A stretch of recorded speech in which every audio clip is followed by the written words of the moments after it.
Hello, hello, hello. What's up, everybody? Welcome to your Monday. Welcome to the stream. Welcome to the show. Should be a good one, man. Lots to get into today, actually. A lot to get into. We've got stuff about the Ray movie. We've got updates and clarifications from James Gunn. We've got Sony's mad. I'm just pretty much at everybody, but especially at Dakota Johnson. And so I want to talk about that and more on today's show. So it's going to be a good one. I also do want to say, though, that I am under the weather. Yeah, so I had a good weekend, but I did get sick this weekend. Now, I'm feeling better today, but there could be some sneezes, some coughs, some dribbling of the boogers onto the microphone. It could get really gross. I'm not sure. We'll see what happens. And so far, so good. I'm feeling good. Had some tea, had some vitamin C, took some Advil. Yeah, so I think we'll be good. Oh, I sound fine? That's good. That's good. Yeah, so I recorded this. I was up really, really early, and I was like working on a video. And I was like, man, I hope I don't sound too different and congested, and it's not going to match up with the other stuff. You think I'm capping? Oh, man, I wish I was capping. I don't like being sick, like, at all. But I sound better than usual? What? Sheesh. Spider-Man 4. Yeah, dude, we're going to talk about Spider-Man 4. We're going to talk about Sam Raimi. Sam Raimi's out at Comic-Cons.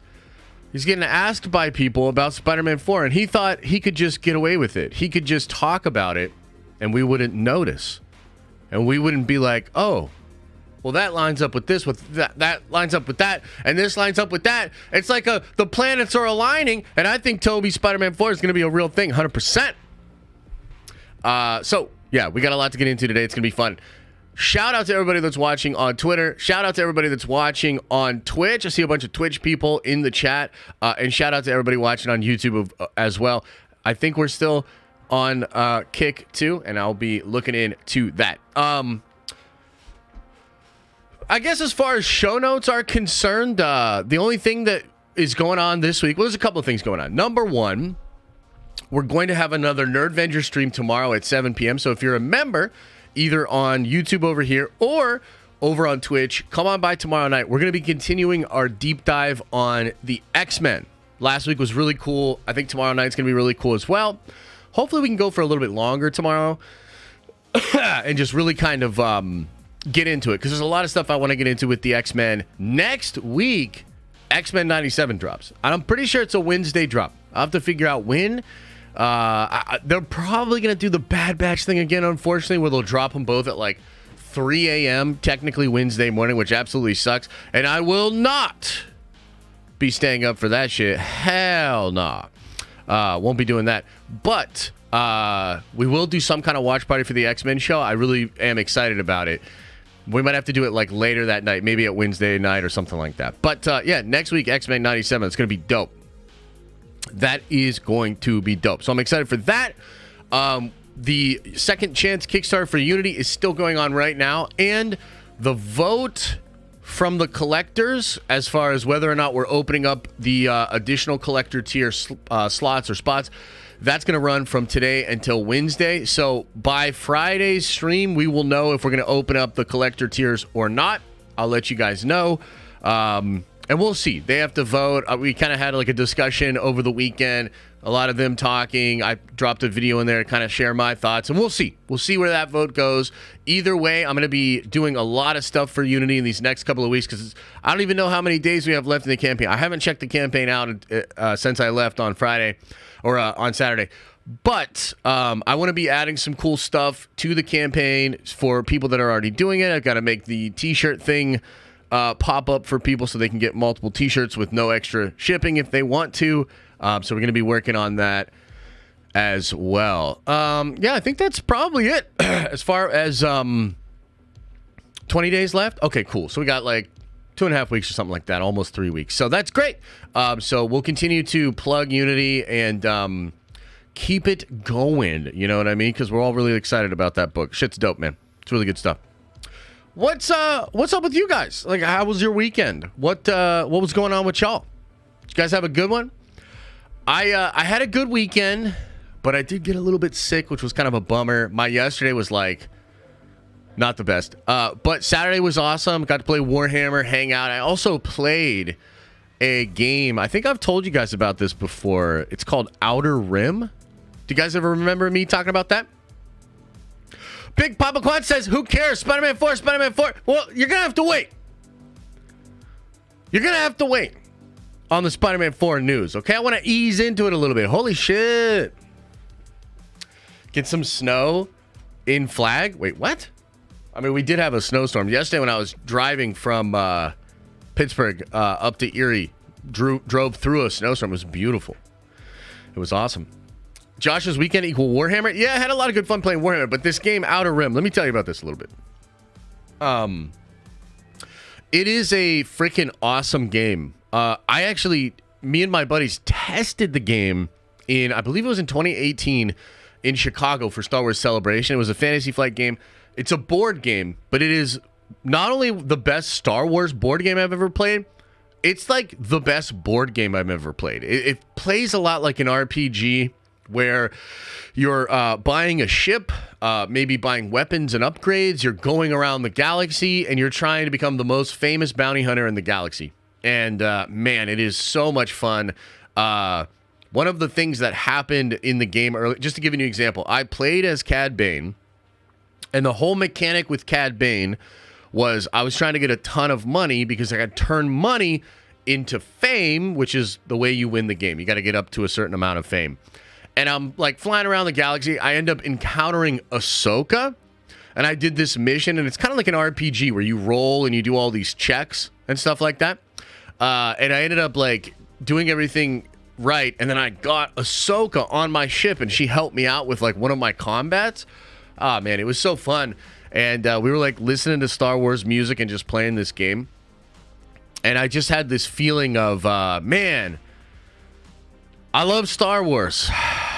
Really wish there wasn't so much baggage and bad feelings towards Star Wars, because I do really love Star Wars, and I love having fun with Star Wars with my friends and family. And also, Elisa won her first game of Outer Rim, which was absurd, and I was super salty about that. But it did happen, so it was fun. Yeah, the Steelers got Russell, huh? That is kind of wild. I haven't really processed it too much, but so Russell Wilson, as far as I understand it, right, he has not won a playoff game in a while, right? Isn't that like kind of the meme with Russell? We got him for cheap, bro. Really? 1 year for $1 million? Bro, what? What? Really? Got him for next to nothing? What? Really? 2 teams dumped him? Oh, wow. Yeah, so this kind of shows just how out of touch I am like with the NFL currently, huh? He's getting paid a ton by the Broncos still? What? Really? Wait a goddamn minute. Are you serious? So the Broncos are paying the rest of his $38 million? What? What is happening here? That's crazy to me.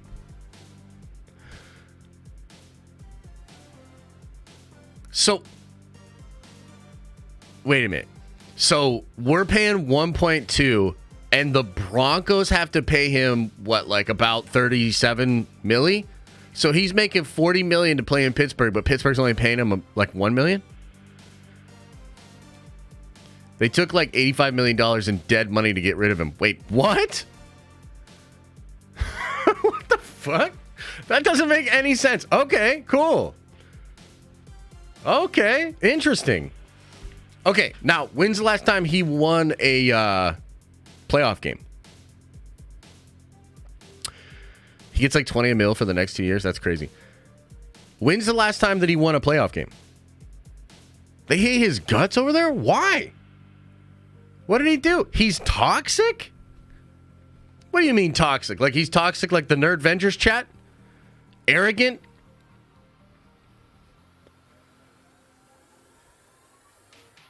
And Seattle lost a couple of first round picks. What, this feels so crazy. He's a diva 2 years ago? He's corny. Oh, okay. So he's so corny that they're like, we'll pay you to go away. I don't know, man. That seems weird. He's toxic in the way the MCU is toxic. Oh, okay. Yeah, thanks for clearing that up. Little guy with the Napoleon complex? Sheesh. People hating, damn. What happened to Russell, man? Didn't like people love that dude? What happened? Man, I've been totally checked out. He's just weird and not much of a team guy. He doesn't talk to anyone in the locker room. He's a loner, not a leader. Well, that doesn't seem good. Sheesh. Wow. Oh, Martin. Thanks for the 10 spot, man. That's generous. Well, we need an Unreal Engine 5 remaster of Republic Commandos, not Star Wars Outlaws. Also, Warhammer could be amazing IMAX theater experience if done with the right epic sound and visuals. Oh, hell yeah. Hey, Martin, you're throwing $10 at me and you're throwing some Warhammer love?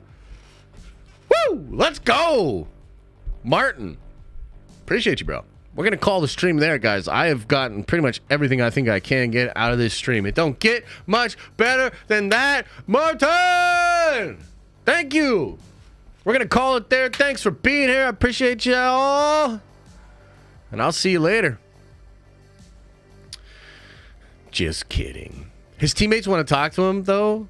They have to go through his agents. Dude, there ain't no way. Okay, so wait a minute. Wait a goddamn minute. Because I, on the outset, was actually getting excited about this. Because I was like, wait a minute. The Steelers basically made it to the playoffs and gave the Bills a really good game with not the best quarterback. And the whole season, I think the last 2 years, we haven't really had a quarterback. Okay? And yet we just keep making it into the playoffs and keep doing our thing, right?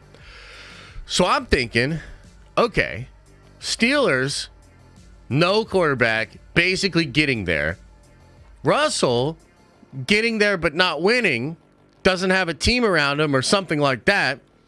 Then all of a sudden, you put those 2 and 2 together, and Super Bowl. Josh, don't talk like this. What do you mean? Is this not what I'm? Does this not track with the logic of the sports balls and the football touchdowns and the 7th inning, first quarter things? Come on, man. I know my sports ball. You think I don't? You think I don't know sports ball? Woo! Benjamin with the 20. God damn, that's very generous. Also, what's up with that? Did you accidentally not send a message, bro? Or does your kid have your phone or something? Hey, little boy or girl, if you have the phone right now, if you have mom and dad's phone, do what you just did like 3 or 4 more times. Hit that same button. Are you listening to me, little guy? Hello? Child on the other end. Hit that button 3 or 4 more times. Bam, bam, bam. Okay, anyway. It's an improvement, but Russ hasn't been Super Bowl quality in a minute. Okay, now there's another thing that I'm kind of confused about now. Because Coach Tomlin strikes me as a no-nonsense kind of guy, but then again, I have heard some rumors that he's like kind of loose with the players, so maybe that's a good fit. I don't know. I just wonder, like, what does Tomlin think about the whole thing, right? Because this feels like a management decision, where they're like, or an ownership decision, where they're like, oh, hell yeah, we're doing this. No mistake, just wanted to show some love. Hey, appreciate you, bro. It's a good fit. Cool. Buckle up, man. I'm excited. I mean, I am positive on it. You know what I mean? I mean, I will be real. A lot of stuff you guys are saying in chat right now, I'm a little bit like, what the fuck? But generally speaking, I'm positive about it. Maybe I'll even go see him play. Go to one of the Steeler games next year. That'd be kind of fun. Or I guess later this year, whatever. Next season. So that was kind of cool. That's kind of a cool thing to wake up to. Also, the UFC fights and the Francis fight. Oh, my God. It was so crazy. I didn't get to watch either of them. The Friday night, I was kind of working late because I was trying to get some stuff done before we left the following morning. I forgot the fight was in Saudi Arabia, so I'm literally about to finish up work and then sit down and maybe watch the fight, and it was over. Like, literally, I heard about the knockout from y'all on Discord, and I'm like, what the fuck? It's like 7:30. What happened? But that's because they were in Saudi Arabia, right? So I was like, okay, well, that sucks. And yeah, that Francis KO is brutal. You never text me back, Josh? Hey, look, Trin, I'm going to text you back. I'll tell you right now, Trin, what it is, because I saw your message. I've got to go to the post office and set up the P.O. box again. This is a true story. My bank switched cards. They just out of the blue were like, hey, we're not with Visa anymore. Fuck those Visa people, man. We're MasterCard now. And they gave me this new card. And I was like, oh, this is really convenient. Thank you, bank. Appreciate you. And so then my P.O. box stopped getting charged properly.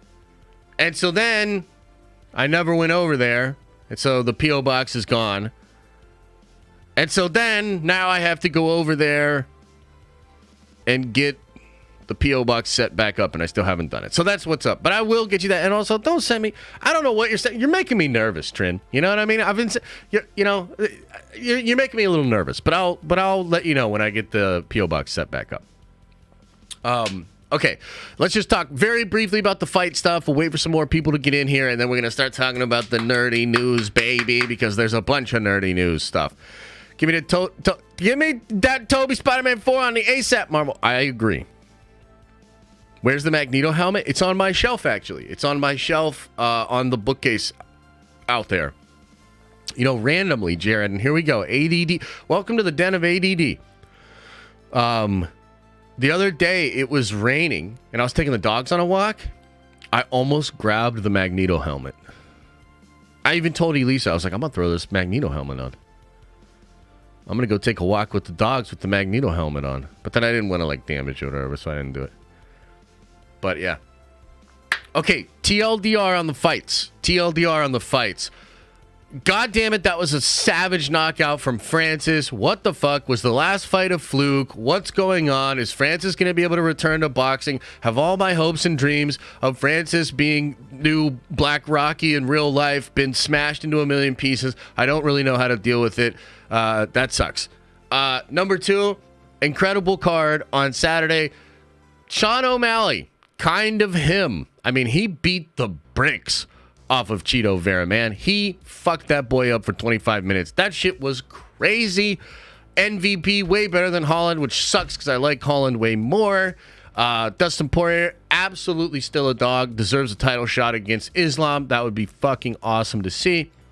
Who else? I know there's another fight that I wanted to comment on, but I don't remember. Cheeto is the Crimson Chin, though. Oh, Cheeto is an absolute warrior. But, I mean, how many more things does Sean have to do to get respect? In all seriousness. I mean, beating Peter Yan, and I didn't even think he technically won that fight, but, I mean, it's not like he got whooped by Peter. How many more things does he have to do before we're like, okay, Sean, maybe a little goofy, but goddamn, can he strike? Like, he can strike, bro. I mean, I think Aljamain Sterling is an incredible fighter.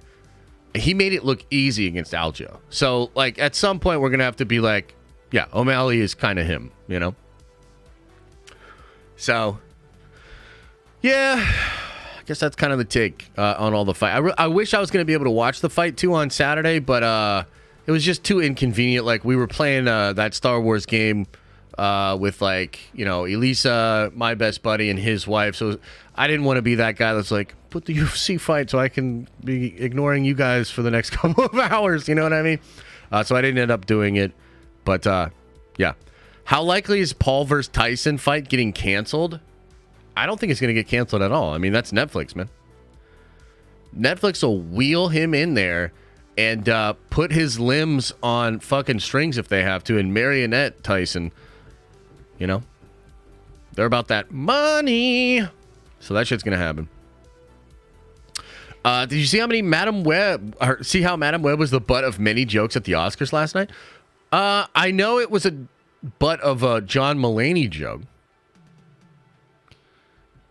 Is that like what you're talking about, or were there more? There's a no knockout clause. Wait, how do you even make that clause? What are you going to do? Just do body shots the whole fight? No knockout clause? What does that mean? No knockout clause. Like, how can you have a no knockout clause in a boxing match? What does that mean? Hey, HD over on Twitter, I appreciate you, man. It's good to see you in the chat. Madam Web needed more butts. Yeah, no, I'm sure. And Ngannou was rigged. Which one? The second fight or the first fight? Tyson gonna be up there like the Emperor? Yeah, like on the Golden Throne. The last fight? I mean, I'd like to believe that, except for the fact that, like, bro, you can't fake a knockout like that, bro. Nobody would sign up to be knocked out like that. I mean, he might have torn something in one of his knees, to be honest with you. You can't fake a knockout like that. No, I mean, the truth is Francis got just totally outboxed. And boxing is a really weird sport. And at the end of the day, like, he was going for a lot of the feints. He was basically Joshua was just showing there's levels to the game. And unfortunately, this brings into question the first fight, because it's like, did Tyson Fury just fuck off for the whole camp and eat cheeseburgers and come in as like just a total piece of shit? Because I've seen some people speculating that basically, like, because Tyson is a very good boxer. I mean, look what Tyson did to Deontay Wilder 3 times. So what happened in that first fight? Unfortunately, I don't think the second fight was rigged or staged. I think if you're not a very, very good boxer and you're going up against world-class heavyweights, because, like, you know, if you know the story of what's going on with Anthony Joshua, like, he was him for a while, and then he was kind of washed, and people were kind of preying on his downfall, and he had a lot of bad stuff happen, and then he's kind of rebuilding himself. So this is a man that's rebuilding himself. This is a guy with a chip on his shoulder, laser focus. So, yeah. Hey, I eat cheeseburgers, and I'm not a total piece of shit. That's true. I mean, I eat cheeseburgers as well. I like cheeseburgers. But then again, I am kind of a piece of shit. Anyway. I find anybody who thinks fighters train for months to dive in a match to be stupid. Well, I mean, boxing does have a history of being super corrupt, though. I think usually that happens through the judges. But, dude, there have been boxers that take dives. 100%. And like a lot of industries, boxing had a lot of mafioso, like, mobster kind of shit there, too. Just like the music industry, just like Hollywood. Anyways, ladies and gentlemen, shall we get into the nerdy news? Toby. Guys, I'm saving Toby for last. Toby's last on my list. This is the last one we're going to do. So shut your mouth. Okay. Let's begin by talking about the Ray movie. Yeah, that's right. I said it. We're going to start by talking about the Ray movie.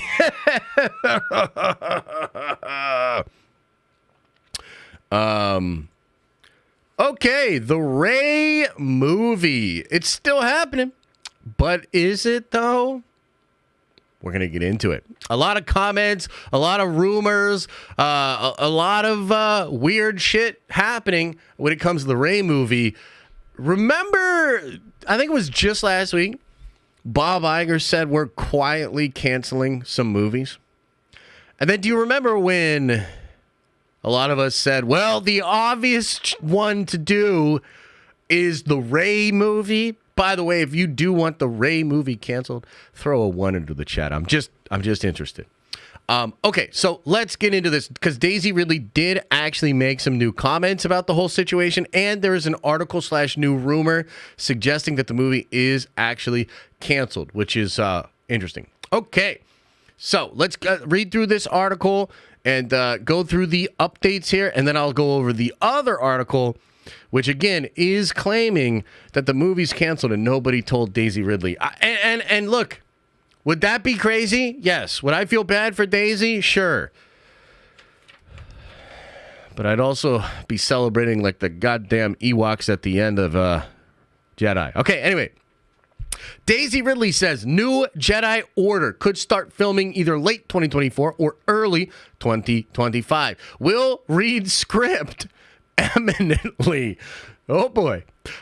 Daisy Ridley is currently at the South by Southwest Film Festival promoting her new movie Magpie and naturally getting waves of Star Wars questions in light of her return to the franchise as announced last year at Star Wars Celebration. After recent rumors of a major title change from the once announced new Jedi Order, Collider asked Ridley about the final name of the movie and whether or not it's changed. She gave this incredibly clear answer here. I don't know. I mean, I think so. From the announcement, I don't think that's changed. Ridley also confirmed that she hasn't read a script yet, but that's about to change. I know a script is happening. And I'm going to be reading it eminently, which is very exciting. She added, in terms of when this could be shooting, Ridley said that it's either at the end of this year or at the beginning of 2025. Oh, man, here we go. I think it could be this year. It could be, but I'm not sure. I think, to be honest, the writer's strike has obviously delayed quite a lot of things. So the intention was later this year. Hopefully, it will be. Otherwise, top of next, I would imagine. Okay, let's keep going here. The story will involve a lot of new characters, she told Deadline, adding that she doesn't know about returning ones yet. And as far as the possibility of Rey having children, she dismissed the possibility by saying, I would say she probably doesn't have children, seeing she's a Jedi. I would say she probably doesn't have children, saying that she's a Jedi. Interesting. The story will follow Rey training a new generation of Jedi in a time known before the new Jedi era. She will be the new Jedi Master 15 years after the rise of Skywalker. She knows bits and bobs about the story beyond what's been publicly announced and did tell Den of Geek that her approach to mentoring a new generation would be different than Luke's. I would say, from what I understand, yes. Short answer. Okay, so a couple of different things to unpack. First of all, I find this to be so interesting that she would comment about the children. There's not a lot of people even talking about this rumor. In fact, I think I'm the only one. And the video that I made about it didn't even get a lot of views. Like, people care so little about the Rey movie that I don't even think people were checking that out to really figure out what was going on there. So I find that to be odd and weird that they would even ask about her having children. Unless I'm missing something, is there other people talking about this rumor? Or is Frosty literally like subtweeting me in interviews with Daisy Ridley to talk about a rumor that I have heard? Because that's what I think is going on. So, I would say she probably doesn't, seeing as she's a Jedi, but then under here, she does say that the Jedi will be different than the way that Luke's was. By the way, I don't know that she is going to have children in the movie. This is just one little rumor that I heard that happens to fit in with a lot of other rumors that we're currently hearing about the film, okay? So let's just kind of leave that one there, all right? Also, about the, I don't know. I think so. From the announcement, I don't think that's changed. That's not, like, great. It's not really a clarifying answer here. And then, of course, I think maybe the most important part of the whole report and the story of this movie itself, she has not read the script. Okay, so she hasn't read the script, and she expects to read the script imminently. Again, the TLDR on this whole thing with the Ray movie is that it was a completely different movie being made by Damon Lindelof. They fire him, change it, bring in Daisy Ridley. Daisy Ridley was not even going to be in Damon Lindelof's version. You were going to have Daisy in her, or rather the Ray character, as a very old woman handling all of this sort of stuff. They've changed it. Steve Knight is doing it now, and he does not have a finished script, okay? So all of this stuff that we've been hearing about, they're casting, they're building sets, they've hired Daisy Ridley probably. I don't know if they've paid her yet, but they've agreed to pay her a buttload of money, and they don't even have a script, okay?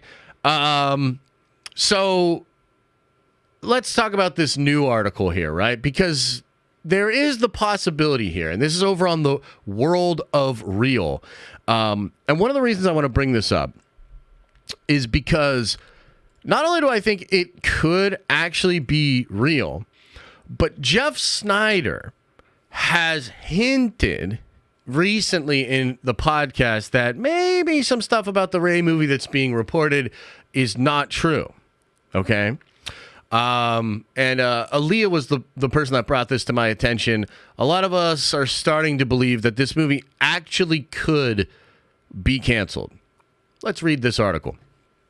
Has the Star Wars / Ray movie been quietly scrapped by Disney? This past January, I posted about my sources telling me that Disney's Daisy Ridley starring Ray movie, potentially titled New Jedi Order and directed by Sharmeen Obaid-Chinoy, has been delayed indefinitely by the Mouse House. Okay, so this is the person that first reported this. Interesting. Now, I never said that it was never going to happen. I just implied that the pause button had been pushed by Disney CEO Bob Iger and that we wouldn't be seeing much development on this film in the near future. I think I'm going to sneeze. Hang on.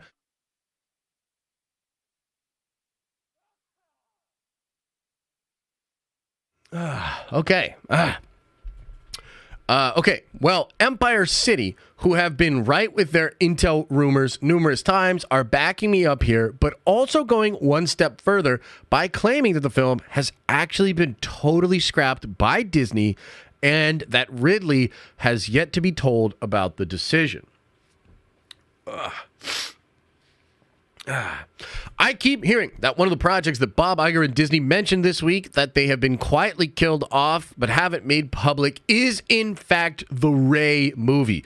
They haven't even told Daisy Ridley. If you remember, last week Iger confessed that an investor called that he had privately killed a few projects, none of which have been made public yet. The many issues with this project initially seemed to reside in creative differences between screenwriter Steve Knight and Lucasfilm. That's another thread that we haven't even talked about. Apparently, the last script that he turned in, they hated so much that he has to basically rewrite it from scratch.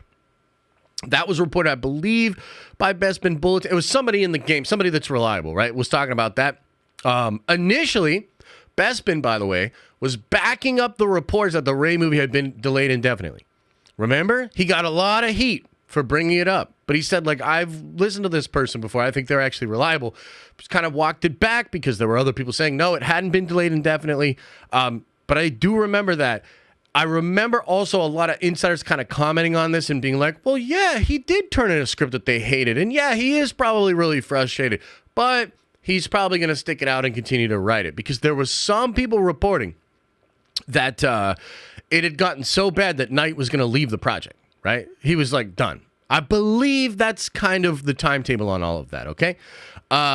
So, if you remember, so the many issues, here we go. To make matters worse, there is the possibility that Knight might not be staying on board with the project. His frustrations have grown, so he's put the Star Wars on the back burner and is now focused on his Peaky Blinders movie, which is supposed to go into production this fall. That was the report, okay? These issues with Knight come only 2 years after development on the film started, and various drafts had circulated with different writers, included Damon Lindelof and Justin Britt Gibson, who were partners. They worked together. Both eventually exiting the untitled Ray Skywalker project. Knight came on board soon after. Now, I wouldn't be surprised, and Empire City is hinting at this, if part of the decision to supposedly scrap the Ray movie has to do with the comments from Obaid-Chinoy, all of which went viral, including one where she proudly explained that her goal was to make men uncomfortable. And another where she stated, it's about time that a woman shaped the Star Wars movie, completely unaware of Princess Leia. Obed Chinoy's background in feminist nonfiction filmmaking, so it shouldn't come as much of a surprise that she said this. It's a passion of hers, then so be it. Make as many men uncomfortable as you want. But Star Wars fans are primarily male and will likely be turned off from buying a ticket for Obed Chinoy's upcoming film. Okay, so that's the report over at World of Real. And to clarify, it is Empire City that is saying right here, I keep hearing that one of the projects Bob Iger is mentioned last week that he quietly killed off is the Rey movie. Okay, so let's talk about this. What does it mean? Well, even if they don't cancel it, a lot of the news that's coming out about the movie is not exactly making me excited. It's not exactly making me feel like, oh shit, we got something here. Can't wait. They've really been cooking, right? I think the story of Star Wars over the last several years has been that of ineptitude. They just keep holding L's, fumbling the bag, just being super out of touch. And Star Wars itself is in something of a tailspin, as is Disney. If you consider some of the problems that are facing Disney right now, and you consider some of the rumors we've been hearing, even when it comes to Marvel, and the fact that Marvel, and maybe this is because of Bob Iger, have maybe pivoted away from some of the stuff that they were going to be doing in the name of representation, the stuff that everybody likes to call woke, all that kind of stuff. It does appear from the outside looking in that Disney is adjusting. They are, at least when it comes to Marvel, perhaps walking away from some of those decisions and just doing stuff maybe a little bit more male focused. This is true of some Marvel Studios stuff. It's also true of some Sony stuff as they came in for the what's the Cindy Moon character? Silk, right? They came into the Silk show. They fired everybody except the showrunner, and they're remaking it for a male perspective, from the male perspective, okay? So there seems to be this kind of wave happening at the studios where they're just going away from the more aggressively progressive stuff, which, by the way, like, your mileage may vary on how you feel about that, but I think if you're just thinking in terms of business, it makes sense. I mean, you kind of can't deny that wave has become detrimental to a lot of different brands. It's not always the case. You can look at things like Barbie, Super Mario Brothers, The Boys, and very progressive things that are very successful. But I do think there have been a number of brands, Star Wars, Indiana Jones, Marvel, a lot of brands that have sort of leaned pretty heavily into progressive messaging and trying to attract audiences like, a female audience or, LGBT or whatever, right? Just kind of trying to expand the horizons of the brand to the detriment of the core fan base. That is happening as well, right? So it's really interesting to hear all of these rumors when it comes to the Daisy Ridley thing. You have a couple of things working against this movie. Number one, all of that woke shit, basically, that we just talked about. I think if you're Bob Iger, you're probably kind of on the lookout for things of that nature and being like, maybe we don't need to go that aggressive. Maybe we don't need to do that. Maybe we should kind of pull it back. So I think the movie has that going against it. The movie also just has very real production woes. This is yet again another Kathleen Kennedy Star Wars project that can't seem to find itself. And I've told you guys this many different times in many different ways. I follow this shit closely for a job, and following every bit of the Rey movie from the past 3 to 4 years, I guess just 3, has been horrible. Like, it just seems like a total and complete mess, and they don't even have a script. To this day, they have Daisy Ridley. They're building sets. They're working on tax write-offs. They don't even have a script. So number one, you've got kind of like the countercultural, maybe let's pull back on the woke shit thing going against the movie. You also just have nuts and fucking bolts. This shit ain't going well. Spending a bunch of money. Not good. I think another thing working against this movie is the fact that I don't think a lot of people want this movie. Okay. I know there's a contingent of folks on social media that are going to clamor for this movie, try to explain how excited they are about it. I just don't think that's backed up statistically. I don't think people really care about the Rey movie. And so I think you have all three of those factors kind of working against the movie. We're basically, I would not be shocked personally if Bob Iger did pull the plug. And I know that would be shocking and maybe like a really crazy fucking story. But at the end of the day, we would sort of mourn for Daisy. You could still do stuff with Daisy later, right? Just don't make a whole fucking Rey movie that's not a start of a trilogy. Like, what the fuck? So I think there's a potential here that they would do it. There would be a short period of like, oh, shucks, that's too bad. And then I'm pretty sure most of us would just get over it and we'd get excited for the next project. So I don't know, man. Bad updates. Potentially the movie will be delayed indefinitely or canceled. That's kind of what's going on out there. So there's your updates. What do you guys think? In the chat. What do you guys think? What do you think? Is that too crazy? Is that too wild? I'm already over it. Yeah, no, I mean, like, real talk, man. I would be happier, not like I would legitimately be more excited if they canceled the movie. For two reasons. And also, like, there's a part of me that just represents like a normal Star Wars fan, but there's a part of me that's not. And I think it's worth mentioning this and clarifying this because I am different than you guys in one particular way. I don't just like love Star Wars and you know, engage in Star Wars. I also engage in the fan base. I do streams. I do videos. I engage with the Star Wars fandom on social media as a person that has a platform. So my content creator self is like, for the love of God, cancel this movie because I don't want to cover this movie for 2 years. I don't want to cover this movie for 2 years. I don't want to cover it for the fucking whatever, a couple of months afterwards. I don't want to. I can see what's happening already with this movie. Charmaine Obed Chinoy says some shit. It just pops off. I get asked questions about it for 2 weeks straight, and I have to give these like nuance, like, well, I understand you feel this and this, that. I don't want to be doing any of that shit. I want to be talking about the Force, Skywalkers, fucking secret Luke's children, shit like that. I want to be excited about this shit and not have to walk on eggshells and try to make sure everybody's feelings aren't hurt because Lucasfilm decided to make the fucking movies a platform for social messaging. Like, that shit is irritating. So I don't want to do that. But also, just as a fan, fuck this movie, bro. Fuck this movie. Nothing about this movie excites me. Nothing. So it's going to be a nah from me, fam. And I really do hope they cancel the shit out of this movie. But yeah, I guess we'll see. What do you guys think? Sorry, I got a little heated there.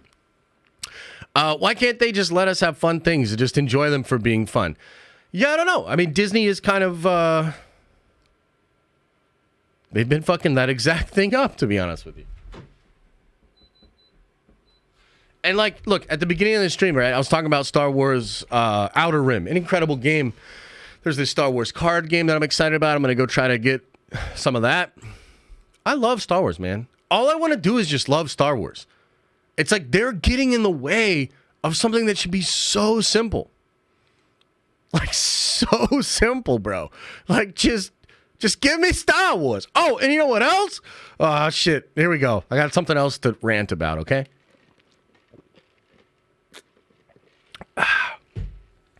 Another thing I got to rant about. Was watching Desperado last night. Y'all ever watch that movie? Desperado. Robert Rodriguez in between El Mariachi and Once Upon a Time in Mexico. Brilliant movie. Have you ever seen it? You ever seen it? So I'm watching Desperado and I'm like, you're telling me this fucking guy got his hands on Boba Fett and instead of like Desperado with a Boba Fett skin, which would have just like mind-blowing, like, oh my God, incredible. Instead of that, we got Rule with Respect Vespa gang, weird ass techno replace robot part bullshit DJ, whatever the fuck. What happened? What happened? Like, it's a no-brainer. You don't even have to try. Hey, Robert, why don't you do some Desperado shit with Boba Fett? Done. It wouldn't even have to make sense. It wouldn't even have to make sense. It's crazy to me. It is crazy to me that we got to where we're at. Okay, anyway. That's the Star Wars shit. Okay, now let's talk about Dakota Johnson, man. Let's talk about Dakota Johnson and Sony. Should I wonder if there's so this was in the Daily Mail. Was this not in the Hollywood Trades? I thought this article was in the Hollywood Trades. Wasn't there a Hollywood Trade article about Madam Web and how mad Sony was at her? Hang on, let me see this.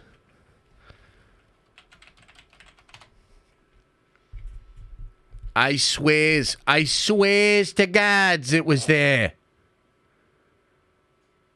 No? Yes? Yes? What was it? Variety? Hollywood Reporter? Who did it?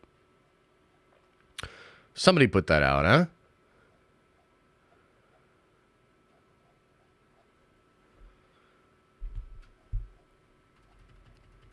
Because, like, I've got, like, a UK article thing. I'm not trying to read no UK thing. Huh? Inside the Magic. So maybe it wasn't in the Hollywood Trades then. So it was just the Daily Mail and shit? Okay, so that's not as bad. That's not as bad as I thought it was. I thought it was literally in the Hollywood Trades. An industry insider told the Daily Mail. Okay, that's not as bad. I originally had thought that they literally had the Hollywood Trades talking about this. But, okay, so we'll talk about it a little bit. So, essentially, Sony is mad at Dakota Johnson. And this is so wild to me, right? But here, so check this out. This is what's being reported out there with Dakota Johnson and Madam Web, okay? So Sony is reportedly angry at Dakota Johnson for dragging Madam Web and failing to take any responsibility after admitting she hadn't seen the film herself. It is true. She kind of torched that movie. Producers and Sony aren't laughing over Dakota's continued dragging of how she sees the fallout of Madam Web and how she isn't taking any responsibility for its lackluster results. Lots of people at Sony are questioning her star power, and how she reacted to this failure will likely come back to haunt her. In order for her to do Madam Web 2, she's going to have to present at the Oscars naked like John Cena. That's basically what it's going to take at this point. Now, what the hell is going on here? Sony, real mad. Sony, do you have any idea how much of a joke you are? Real talk. If anybody at Sony is watching, and another weird kind of thread about this whole situation here with Dakota Johnson and with Madam Web.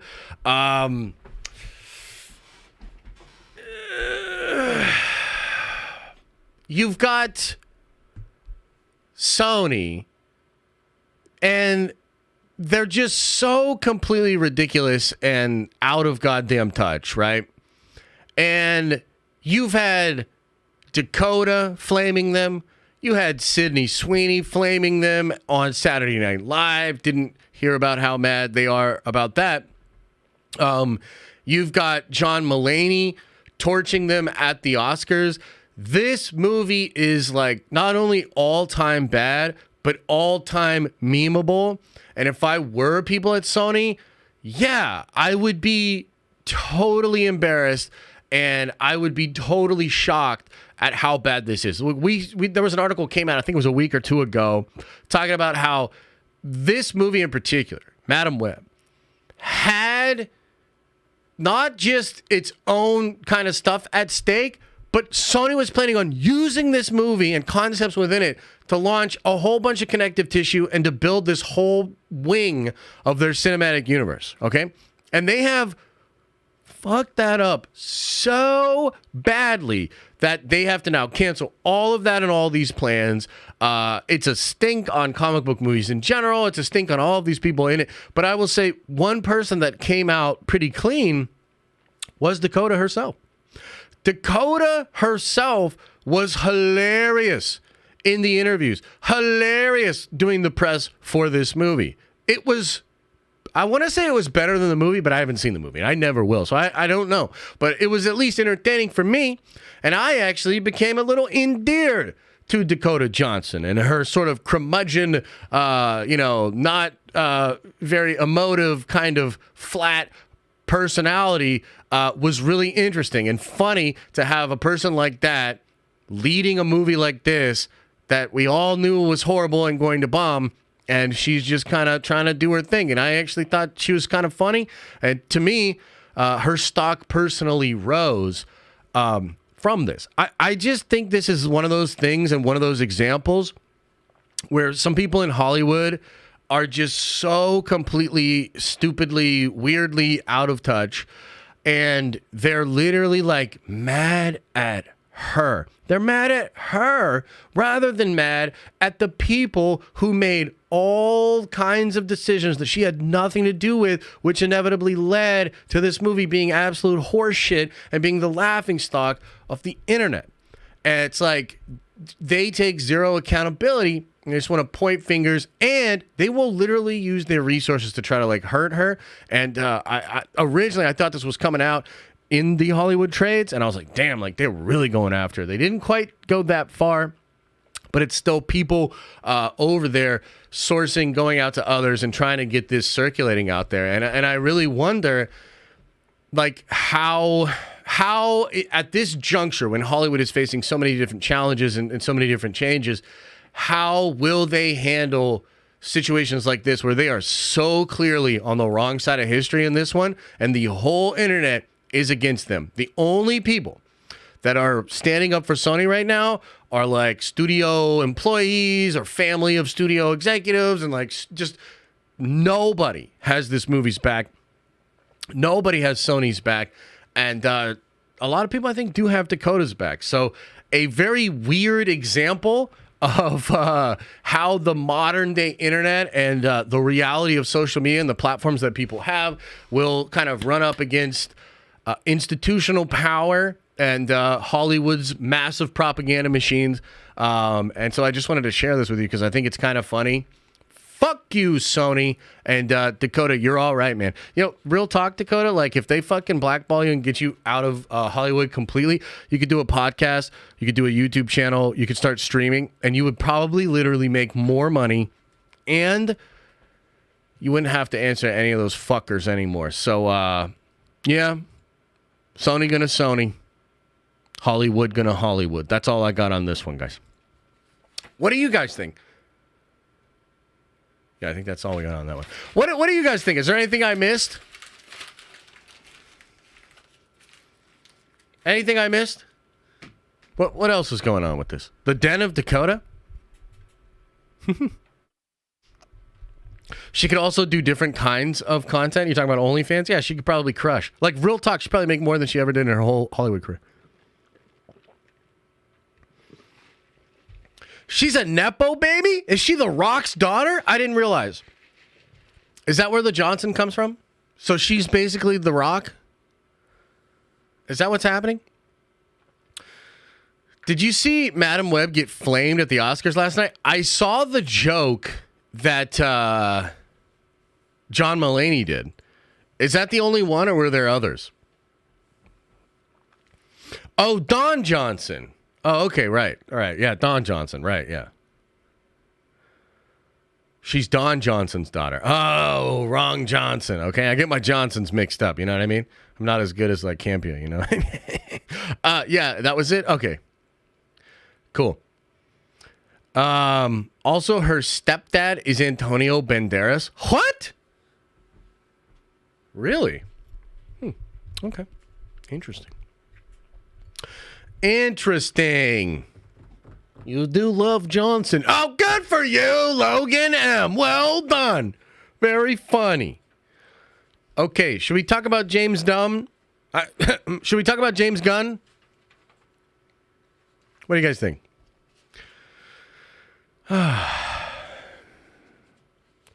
All of our Johnsons, to be honest. What is happening here? What is happening here? Okay, let's talk about James Gunn and the clarifying comments made about Peacemaker 2 and Superman and stuff. Let's hang on. Let me look this up. Let me get this pulled up. We're gonna have fun with this one. I mean, it's so clear. You know what I mean? I'm so glad for the clarity that James Gunn is bringing it to the world with his movies. Where's the comments? Where's the comments that he made? Oh, okay. Yeah. So here we go. They got it over here. Okay. It's a new year. It's a new me. He blocked me? I don't think he did he? We haven't really had any interactions in a long time. And it's not like I publicly said I would put my hands on him, you know what I mean? In all seriousness, I was thinking about this weekend, man, and I was like, dude, I really need to try to get over this situation and try not to hold on to anger and resentment and those things. Not for his sake, but for my own. You know what I mean? There's this saying, there's this expression of like, I think resentment is a poison that it poisons the person holding it in the container. Something like that. Basically, you don't want to stay mad and shit and be angry and shit. It's bad for you. Whatever the expression is, you guys know what I'm talking about. So with that in mind, I'm going to try to be chill, and I'm going to try to have an open heart with love as we talk about this dumbass, lying, fart joke, bleach beard, butthole motherfucker. Okay, here we go. How can Peacemaker Season 1 is in DCU confirmed by James Gunn? With another season on its way, James Gunn confirms how much of Peacemaker Season 1 will be canon to the series now that it's part of the new DC universe. I gotta say, when your subtitle is confusing, it's a bad sign. Not necessarily for the person that wrote the article, although that shit ain't clear, but for the person that was making the clarifying comments. I'm already confused. DC Studio co-CEO James Gunn clarifies how Peacemaker Season 1 factors into Season 2. Why would you need to clarify a Season 1 and a Season 2? When it comes to the DC Universe canon, following his conclusion of the DC EU movie timeline in 2023, Gunn's DC Universe is closer to finally becoming a reality. With Creature Commandos premiering this fall, while Gunn's Superman this summer, leading Gunn to be asked by many fans, what the fuck is happening? I mean, on threads about how the shows will return, and also whether or not Season 1 is considered DCU canon. In order to shed more light on this situation, Gunn gave several updates on the series' new place in the franchising. Just wait till you hear what he said. This guy says, is Peacemaker still connected to the DCU EU? Season 2 is full DCU, not DCEU. What? What now? Do you remember when Gunn made that weird video in the closet when he was trying to explain the shit? And I think one of the first things he said was You and I both know that DC has suffered from being fractured and convoluted over the past couple of years, and we're going to end that. Do you guys remember when he made those comments? Yeah, this is what he meant. In an exchange with that park, though, Gunn revealed that Peacemaker Season 2 is full DCU and not DCEU. When asked, is Peacemaker still connected to the DCEU? Blue, 8881 Blue, says, including Season 1? Question mark? And then James said, Season 1 isn't canon, but no.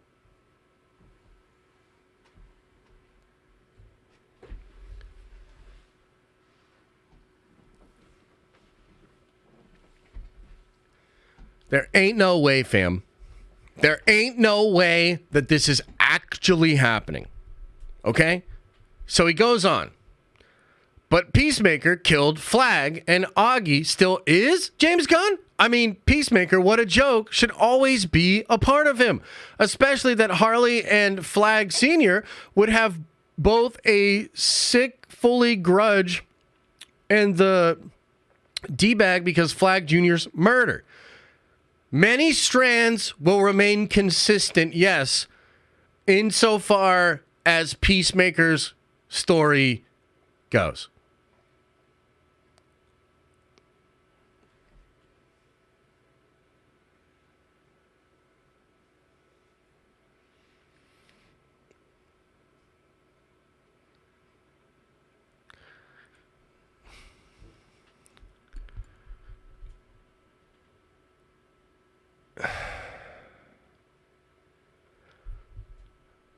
Okay.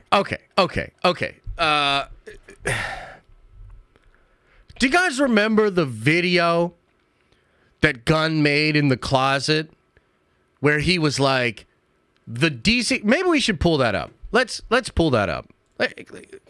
Hang on. Can we pull this up?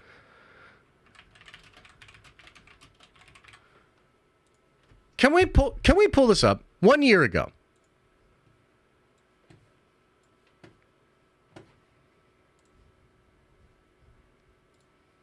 Okay, hang on. And it's one of, our jobs. Hey, everybody, I'm James Gunn. I'm the co-CEO of DC Studios. Okay. So as many of you know, DC has been disconnected in film and television for a long time. Yeah. And it's one of, our jobs, mine and Peter's, is to come in and make sure the DCU is connected in film, television, gaming, and animation. Yeah. That the characters are consistent, played by the same actors, and it works within one story. Okay. And if something is outside of that, like Matt Reeves' Batman or Todd Phillips' Joker or Teen Titans Go, that it is clearly labeled as DC Elseworlds, outside of the mainstream DCU continuity. Now, Peter and I have gotten pretty lucky in terms of the 4 projects that are coming out over the next this is my favorite First, part. we have Shazam, Fury of the Gods. Shazam has always been off kind of in his own part of the DCU, so he's always been off on his own part of the DCU. Like when Superman in Henry Cavill's suit showed up at the end of that movie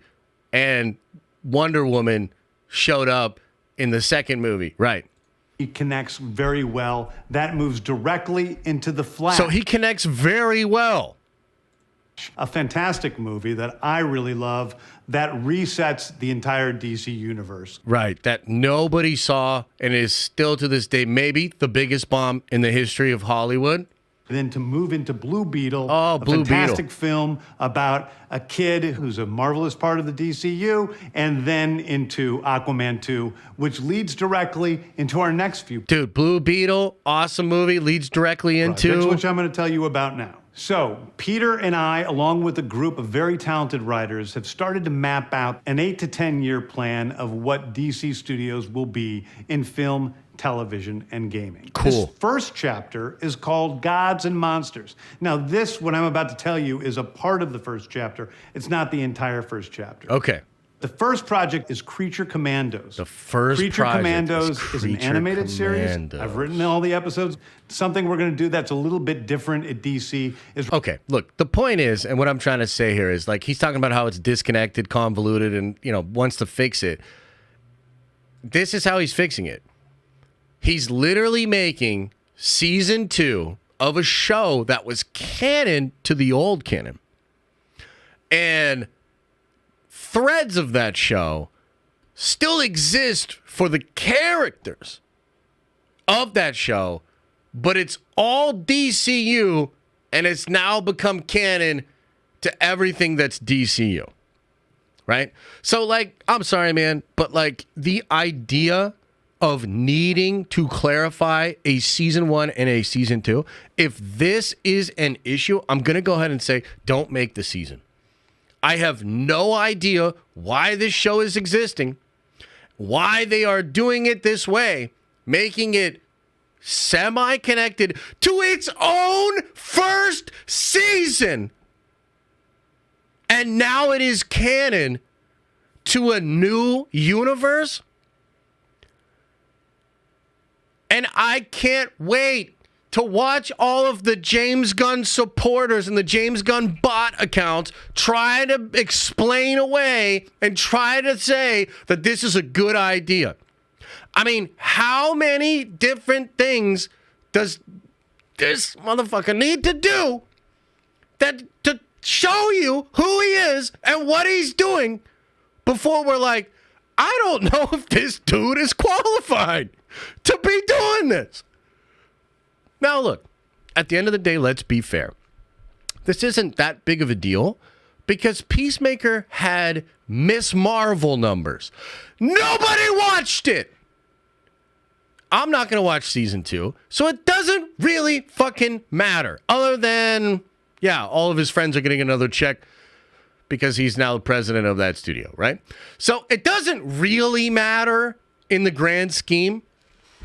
But holy shit, is it just more of the same, more of the convoluted bullcrap, and more of my own personal frustration as to how DC is currently being run. So I just wanted to clarify with you and basically just do my job of spreading the message of the new co-president of DC Studios and his clarification of season 1 of a television show into season 2 of a television show. So there you go. Now you're updated.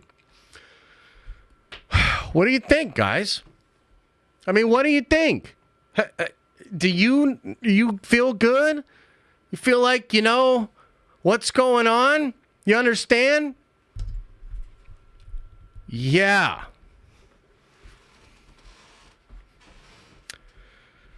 Whew. It's been 75 minutes, no Toby yet. Well, look what's next on my list. It's Toby.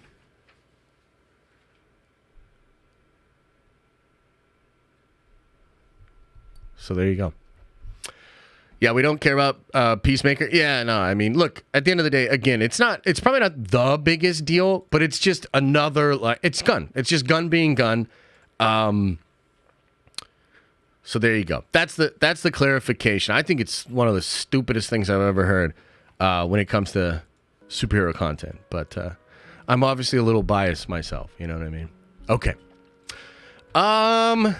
Shall we talk then about Toby? Shall we discuss a little bit of Tobey Maguire? Or is there any last minute conversation? Anything else you guys want to say about Gunn? He is 100% truthful? Wow. I don't even know how to react to that. Like, are you trolling or do you really believe that? Like, there's no way you actually believe that he's 100% truthful. Like, we'll do a whole nother half hour. Like, should we do a whole nother half hour on this? Why did you have a Twitter war with him? I didn't.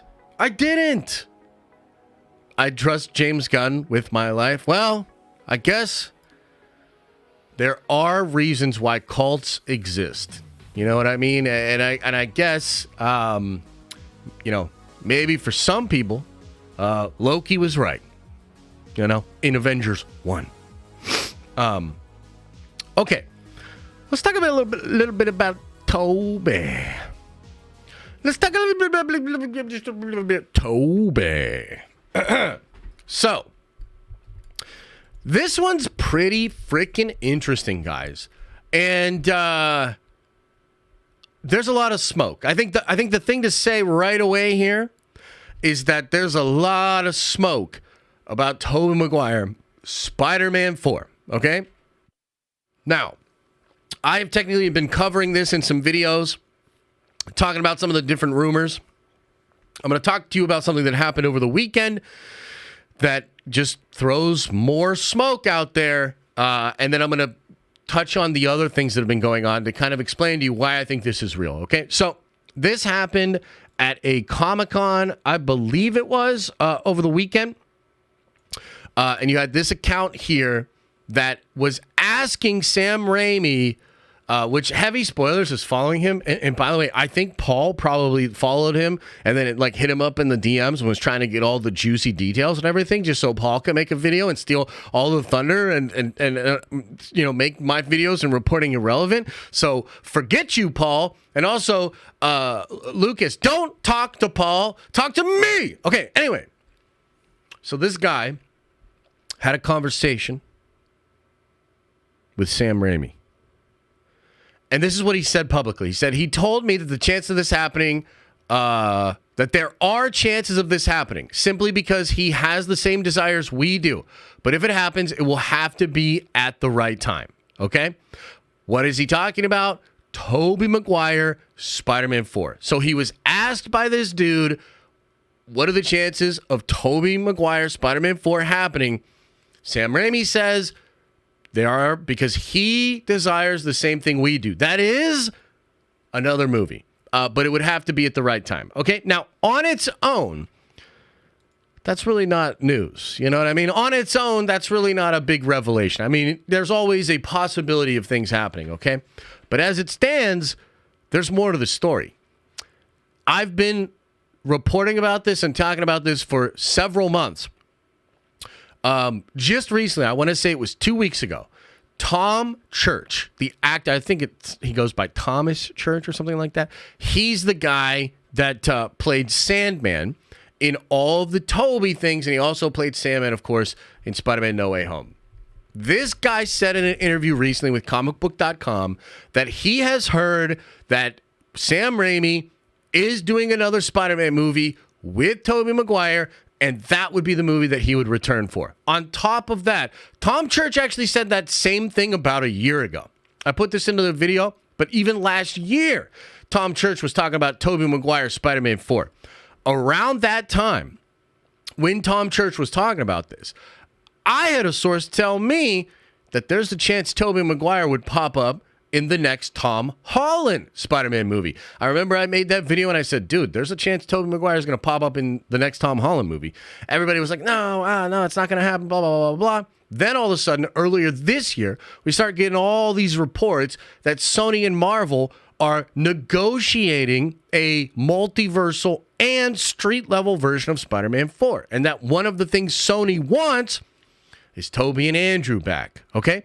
On top of that, Alex Perez, when clarifying things last week about Andrew, Toby, and Tom Holland Spider-Man 4, he was asked specifically about Andrew Garfield and his story continuing.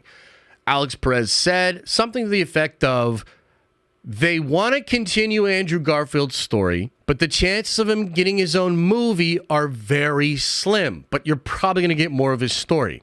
Somebody asked him, hey, is that the same for Toby?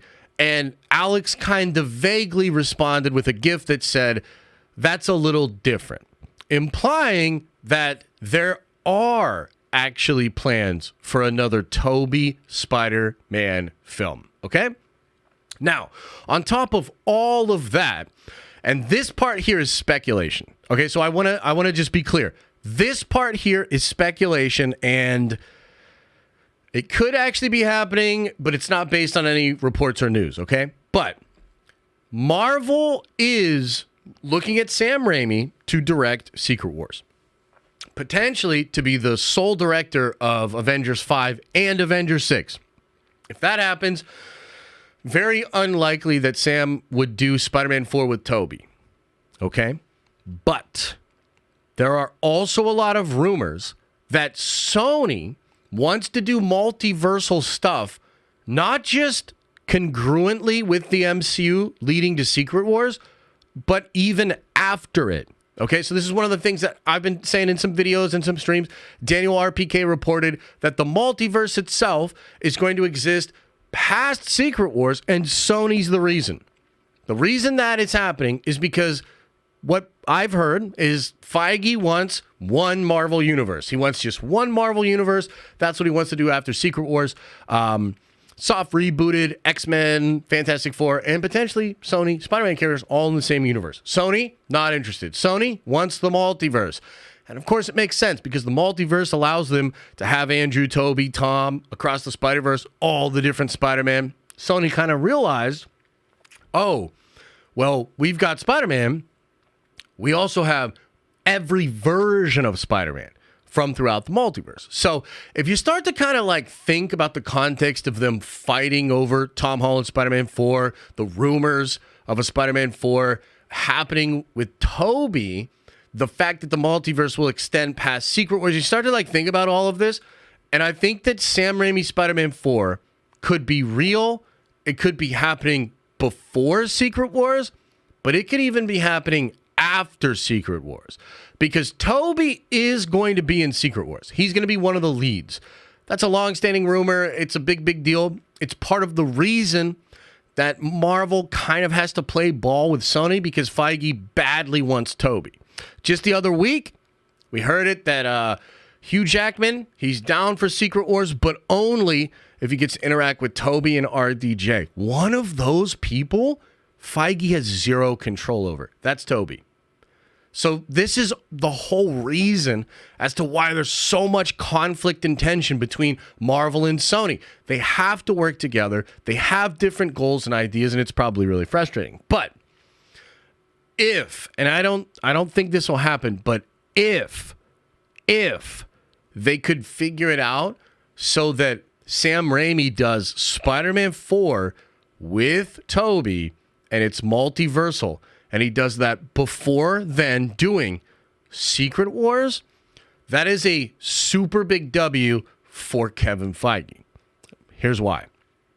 That would allow him to have some more pseudo control over what Spider-Man 4 is, and it would allow all the connective tissue that he likely desires between the concept of that movie and his own Secret Wars movie to be a little bit more locked in. I think that's kind of just one of those things. Like, it's, if you could do that, and we would have Sam Raimi being the director of that big multiversal Toby Spider-Man 4 and Secret Wars, it kind of locks in control from Feige and the connective tissue that he would desire. It technically would work the other way as well. Like, Sam does Secret Wars and then he does Spider-Man 4 with Toby, and there's connective tissue that way.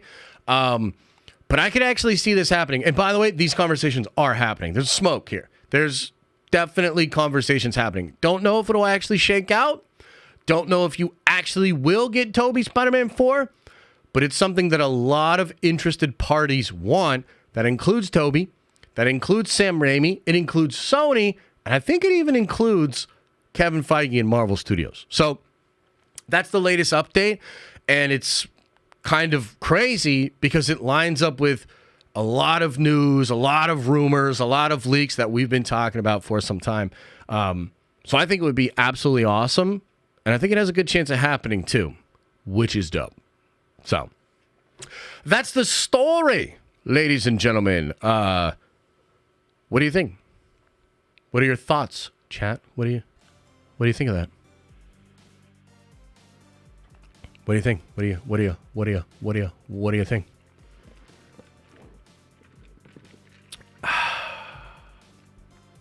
Bully Maguire will return. You know, I didn't talk about this earlier, but there is a Venom connection here too. And I think that they could be doing something cool with the Venom and tying Toby to that as well, which would be cool. Josh, how do you feel about Giancarlo and Denzel as Charles and Magneto? I like it. I did a video about this years ago. There were rumors about this in 2019, actually. When Giancarlo was first being approached by Marvel, big time rumors that was going to happen. And I like it. You know, here's the thing. There are a lot of race bends and gender bends, which I think are stupid and ill-conceived and maybe some DEI, Sweet Baby Inc. bullshit, right? But the truth is, the reason a lot of those things suck is because I think they make it so things that would actually make sense, like different race bends or gender bends that would actually be thoughtful and work within the context. Like the best example I can think of is House of the Dragon. By making that house and that one family dark-skinned and played by a lot of black actors, you actually elevate a certain element of the show, which is the bastards, and it just works contextually. And it actually it helps to add a little bit extra spice, right? When it comes to Magneto and Charles, the only bummer part of it is the Jewish thing with Magneto, which you can solve. There are black Jews. So you could figure that out. But it's a race bend that would actually make sense given the history of the characters, okay? We've been talking a lot about X-Men. As I've been saying, we're kind of deep diving on X-Men right now. And guys, there's just kind of no way around it. X-Men always been woke. You could argue maybe it downplayed some of the aggressive parts of that.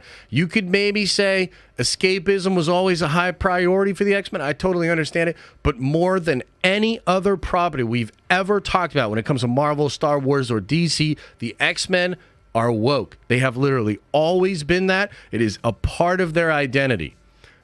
The parallels between Charles Xavier and MLK and Magneto and Malcolm X, although not originally created as allegories, they pretty quickly figured out these are pretty good fucking allegories. And then they've leaned into it. So there's just no way around it. You cannot deny it. That's what it was. So for those two particular characters being race bent and being played by fan-fucking-tastic actors, because it's not like they're just, grabbing any person that's black and being like, there's Magneto. No, these are also incredible performers. Denzel's one of the GOATs. He also loves Shakespeare, and just I think he would really fucking kill it as Magneto. I gotta be honest, I think he would kill it. Giancarlo Esposito, fantastic actor. These are accomplished actors that I think we would be lucky to have in those roles. So yeah, I actually like it. I like it. Yeah. Just depends on how hard they go with it. They will easily ruin it. Well, yeah, it obviously will depend on its execution. I guess here's the real question. And some of you guys might not like this question, but this is really what it is. It's how much should they deviate because of where society is currently at? Meaning, look, society is at such a weird, shaky, aggressive, conflicted place that maybe you don't do what by all rights is what was always done with the X-Men. But here's the thing. It's not that in that situation, like if Marvel were to say, hey man, culture war, fucking crazy these days. Maybe we play it a little more chill with the X-Men. Maybe we don't put it all in everybody's face. Maybe we don't go for the allegories as much. If they made a decision like that, it would be a business decision based on, frankly, how butthurt a lot of you guys would get and how sensitive you are. You're just very sensitive to the issue. That's what it is. I know you don't like to hear it, but that's what it is. It's not them doing it because of the comics, because of the source material, or anything like that. Because if you look at the source material, how many times did Claremont, specifically with Claremont stuff, it is everywhere in these books.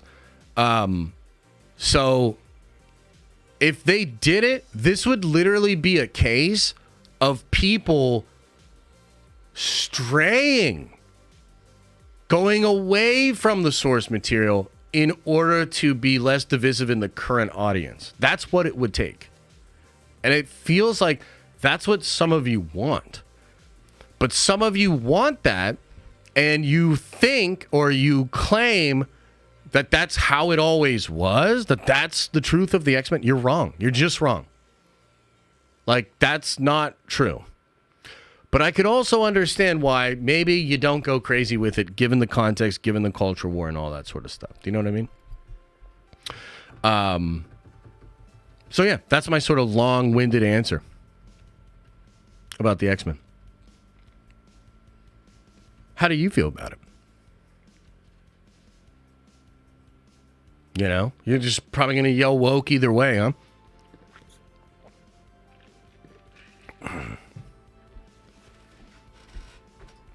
Just do Hardy, Venom, and Andrew trilogy together and introduce Miles. Then do Tobey Maguire 4 after Secret Wars. They would make more off of those 3 to 4 movies than the 10 cringe spin-offs that flop. That's true. That is actually true. Disney is more likely to lean into it. I would say the Disney from the past couple of years, sure. But Disney is, like, changing. Like, they're trying to adjust. They're trying to change. So, I'm not so sure that I would agree. But maybe they go for it. Maybe they lean into it. It would have been easier to get away with race swapping those 2 characters 5 years ago. I agree with you, but it's not the 5 years that made the difference. It's what was done during those 5 years.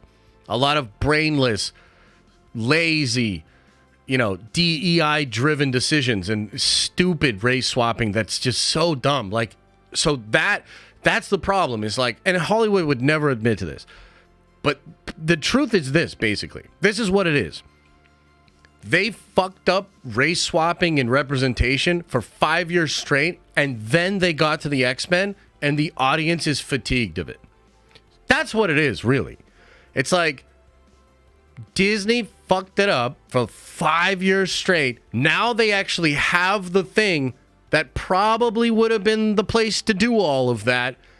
And if they continue to beat that drum, the audience might be fatigued, but it's Disney's fault, right? That's what it is. So we'll see what they do. I mean, at the end of the day, like, I'm locked in, and I'm also locked into seeing how you guys all feel about it and covering it as we go along. So either way, we'll figure it out. We'll figure it out together. You know what I mean?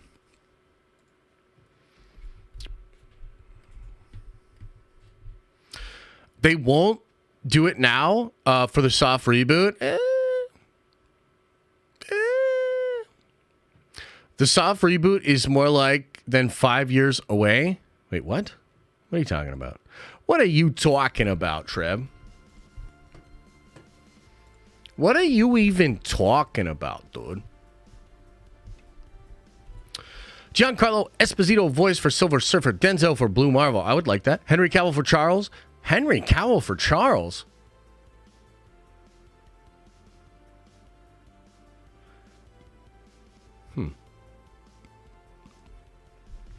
Jonathan Majors as Professor X and Magneto, and make both of them really dumb and goofy as fuck. Yeah, that's probably the move, actually. You get Jonathan Majors back, and he's Professor X, and he's like, I need to find the mutants, And then you've got like his version of Magneto that's like, humans bad. I'm going to kill them. Perfect, dude. Hell yeah. Jonathan Majors, man. Woo! Let's go. Yeah, that would be great. That'd be fantastic. Bald Cavill W? God damn it, Carl. You just want like Henry Cavill to be on your team. Carl, hang on. Pause the music for a second. Carl. Come here. Just you and me. Just you and me. Everybody else, earmuffs. Just you and me, Carl. You just want Henry Cavill to be on your team. and I get it. He's pretty cool. So I assume you don't do a lot of gaming. You never built your own PC. I'm going to assume you're also not building a physique like that. And you think, well, if he shaves his head, he's bald. I'm bald. He's on my team. I get it. But here's the thing, Carl. He's probably not going to shave his head. Technically, if he's playing Constantine Valdor in the Warhammer stuff, he'll have a mohawk, which is pretty close. But, Carl, there's a way for you to be on his team. You know what it is. You go out to your local gaming store today and you get some Warhammer minis, some paint, maybe spray black primer. Come home, you throw on a tutorial video, and you start gluing together your Warhammer figures, and you start painting them up, and you're on his team. Let's go! So that's what it is. Okay. What the hell? Okay, one last thing that I want to talk about very briefly. Sheesh, I just fell asleep. Jesus Christ. Okay, one last thing we want to talk about very briefly, then I'm going to do Q&A and we're going to get out of here, okay? I saw a bunch of twats on Twitter talking about how Captain Marvel's blowing up the Nielsen charts. Y'all see this shit? Throw one into the chat if y'all saw this shit. Unbelievable that we live in this world. So a bunch of people think that being number one in the movie category, but not breaking into the overall top 10 chart at all is successful. Holy shit. It's like we can't live in a reality. Guys, The Marvels is not successful. It wasn't even successful on Disney+. The fact that that movie premiered and did not get into the original's top 10 at all is a failure. It doesn't matter that it's number one on the movie's chart.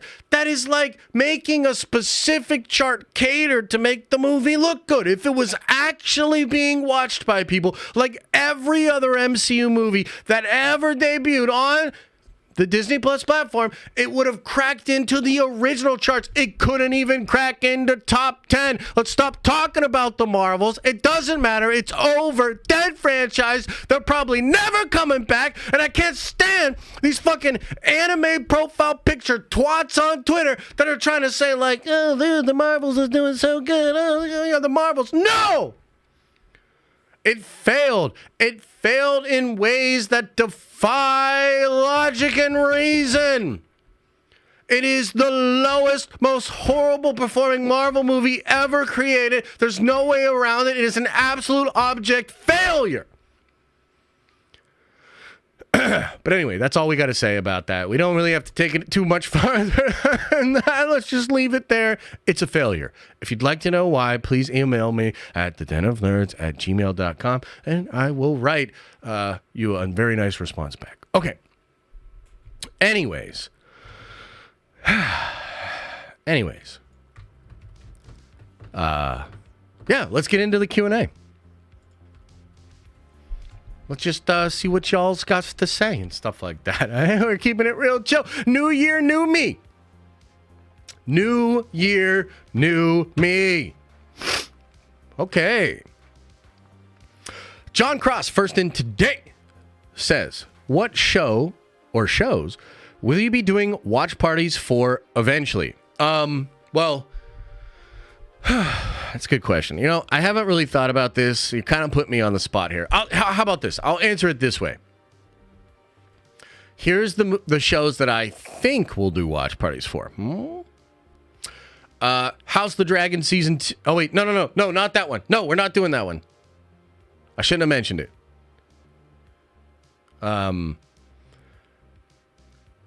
Invincible season 2, maybe, depending on when it drops. Maybe. X-Men 97. If they were to drop them at a reasonable time, that's the show I would really like to do watch parties for. I tell you what, even if they don't do it at a reasonable time, maybe we'll do some X-Men 97 watch parties if the show's good. If the show is good. If the Acolyte is good and premieres at a reasonable time, I would do the Acolyte, which, by the way, I heard a little rumor that the Acolyte trailer would be dropping today. I wonder if that's true. I wonder. But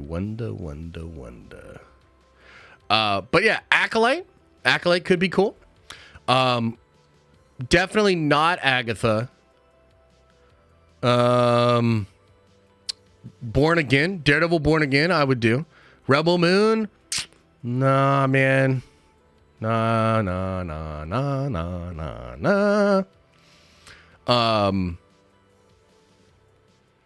I have this feeling that Acolyte is going to be so bad. Acolyte is crazy, man. Look, everything that I've seen for it looks amazing. The plot leak sounded crazy good.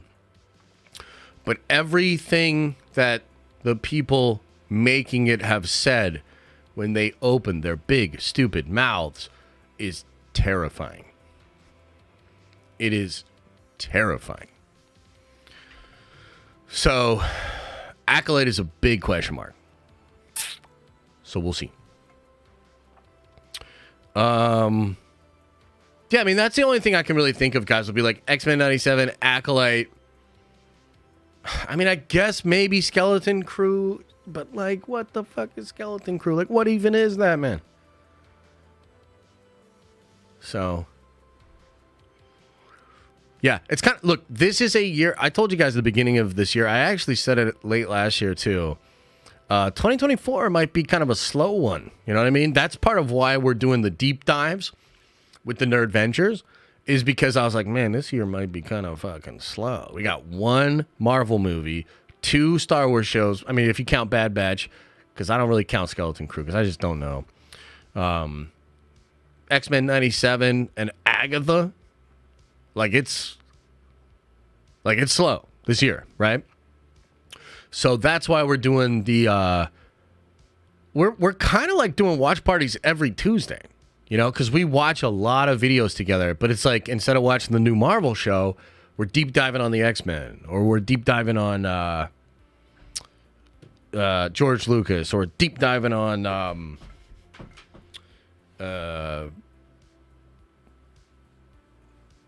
Stan Lee and Jack Kirby and shit like that. So that's kind of what we are.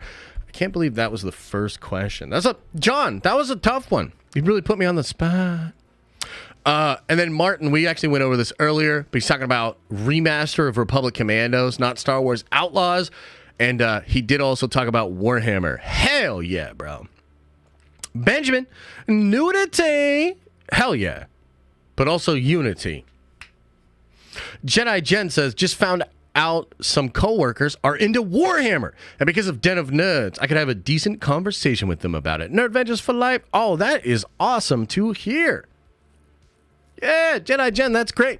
And I know I still haven't posted on the Warhammer channel in a long time, but I want to trying to figure stuff out. We're interviewing some new editors, and so we're trying to get that all sorted out, because then I can get back to making Warhammer videos.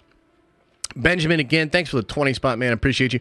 Renee says, I've been missing most of, if not all, the Unity stuff, but I fully support you. I'll do better about being active in the Discord, Papa. Nerd Ventures for Life, Unity. Hey, it's all good, bro. It is all good. I totally understand.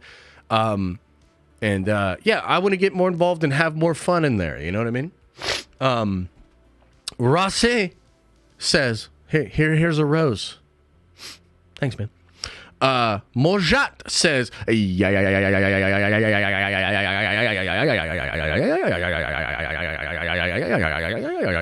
hell yeah. Thank you, man. Benjamin says, you going to be playing Battlefront 2 when it comes out later this week? I don't know. Is that something you guys would want to do? When does it drop? When does it drop? You missed a yeah at the end? Oh, yeah.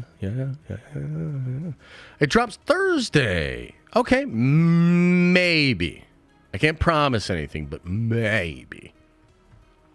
Yeah, maybe.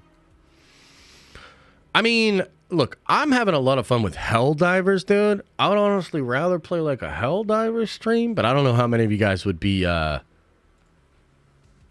that sort of stuff. Like, how much, like, throw a 1 into the chat if you would watch me play Helldivers. Anybody? Bueller? Anybody? Dude, Helldivers is so cool. Ah, shit. Look, there's at least like 20 of you that would show up, so that's nice. Maybe we'll do it. Helldivers is so boring. What? No, it's not. Sheesh. Rossi says, must be an exhibition. The Tyson vs. Roy Jones Jr. had a no knockout clause. Exposition fights or a lot more cautious. They have a knockout clause. I don't think Tyson Fury took Big Francis seriously. Yeah, you're probably right on that. Thanks for the 10, by the way. I appreciate you. So how do they enforce a no knockout clause? I don't really understand that. So you just don't punch as hard? Like what the fuck? Team up with Theory and I'll watch. I'll hit him up. I'll hit him up and be like, hey man, what do you think about a Helldivers stream? Remember when we did that one game together? We played, it was like Dark and Darker, I think. That was pretty fun. Played a little bit of that together. That was kind of fun. Look at the size of the gloves, too. What? Yeah, but, I mean, how do you enforce a no knockout clause? I still don't understand. Like, you give them, like, big-ass, goofy gloves that are made of pillows? Yeah, I just still don't get it. Mojat, thank you again, brother. Mr. Jazz with a $20 holler. Very generous, man. Thank you. Says, yo, I'd love to see you do a stream where you outline your vision of Phase 1 and 3 in the MCU if Marvel had the rights to Fantastic Four, Spidey, and the X-Men from the beginning of the MCU. What movies would you do? What characters, etc.? Oh, that's a cool one. Yeah, maybe I'll work on that a little bit, man. I could do that like on a stream, and then we could kind of clip it out. That'd be kind of cool. Appreciate you. Mojat says they should re-subvert our expectations and make Finn the main character for the Rey movie. I'd be down. Honestly, be more down than watch the Rey movie. You know what I mean? D-Stock with a 5 spot says Kathy needs to go. Lady is completely detached from reality. Yeah, I think a lot of executives at these studios are like that. You know, we dog on Lucasfilm a lot, and I think rightfully so. But I mean, look at what's happening with Sony. Like, I don't know, bro. Like something in the water over there or something. Overbound says with a 10 spot, Toby Man 4 hype. Bro, can you imagine how hyped up Toby Spider-Man 4 would actually be, though? If Toby came back for Spider-Man 4? Like, what's Sony doing? They're doing Kraven the Animal Rights Activist, Madam Web. Like, what? Why wouldn't they just do the Toby 4? You know what I mean? Like, they're just so... The Exodus says, remember when it leaked that Sony made Aykroyd and Murray sign NDAs about bashing Ghostbusters 2016? Looks like Madam Web should have had NDAs too. Wow, I didn't know they signed that, dude. That's crazy. But I mean, they are also coming back for the new Ghostbusters, so maybe it was smart to sign that shit. I don't know. That's interesting. Janes01 says, X-Men 97 comes out on my anniversary. Hopefully I don't forget. Yeah, about your anniversary? I hear you, bro. Gonna have to make a tough choice there, but I mean, you know. You know what to do. Jonathan says, I'm confused. Can they make it easier for my brain, please? Are you talking about Gunn and the DCU? Probably not, bro. Probably not.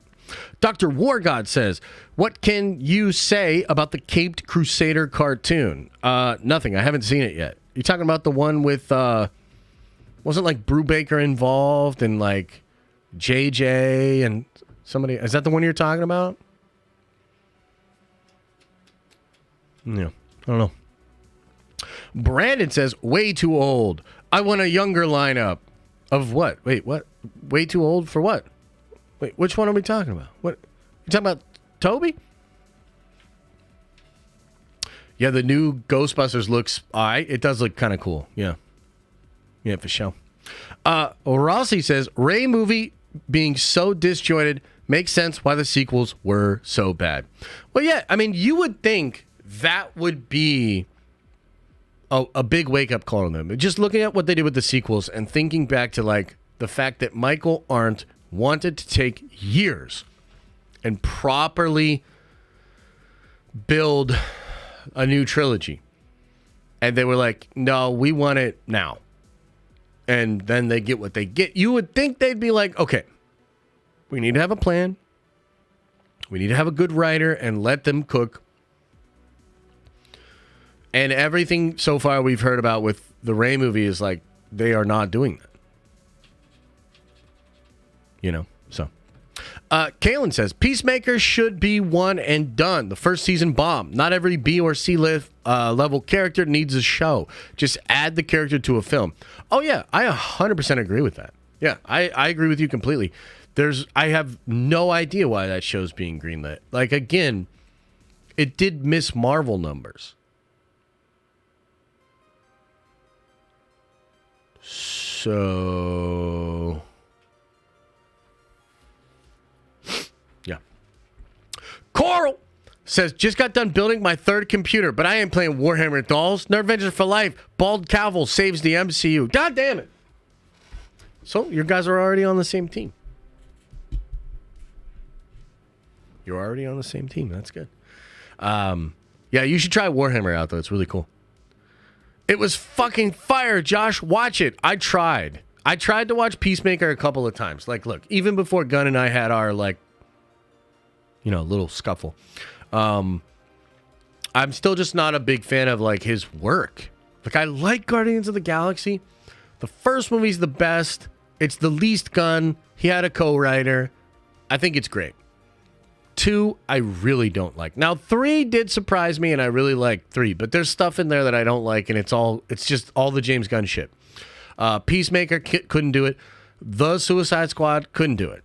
I just don't like his style. Like, it's not serious. It's like shotgun jokes. Yeah, I'm not a fan. James Gunn babysits my cat. Oh. That's good. Can I get the Kickstarter still Thid Wednesday? Wait, what? This Wednesday? Yeah. I believe the Kickstarter still has like 20 days to go. I think.